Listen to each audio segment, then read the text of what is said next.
भाजप सरकारला 2 वर्ष पूर्ण झाली। मागील 2 वर्षात विकासाची कामे व जनतेसाठी केलेल्या कामाची माहिती सर्वसामान्य जनतेपर्यंत पोहोचावी म्हणून संपूर्ण भारतात पदाधिकारीद्वारे माहिती पोहोचवण्याचे काम सध्या सुरू आहे।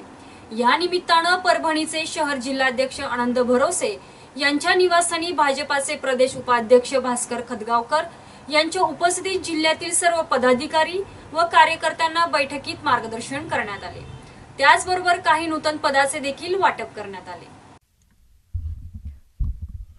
भाजप सरकारने मागील 2 वर्षात जनतेसाठी भरपूर कामे केली असून याची माहिती जनतेपर्यंत पोहोचवावी म्हणून भाजपाचे प्रदेश उपाध्यक्ष भास्कर खतगावकर हे परभणी दौऱ्यावर आले होते। परभणी भाजपाचे शहर जिल्हाध्यक्ष आनंद भरोसे यांच्या निवासस्थानी बैठकीचे आयोजन करण्यात आले होते। यावेळी काही पदाधिकाऱ्यांनी भाजपामध्ये काम करताना आपल्या अडीअडचणी मांडल्या।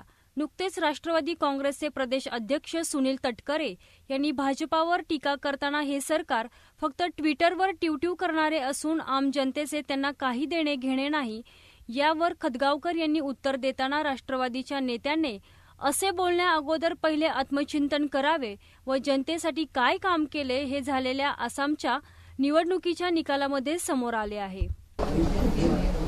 मी सुनील तटकरेच्या बुद्धीची कीव करतो की आज देशाच्या पातळीवर देखील महाराष्ट्राचे मुख्यमंत्री देवेंद्र फडणवीस यांनी जी जलशिवार योजना महाराष्ट्रामध्ये राबवलेली आहे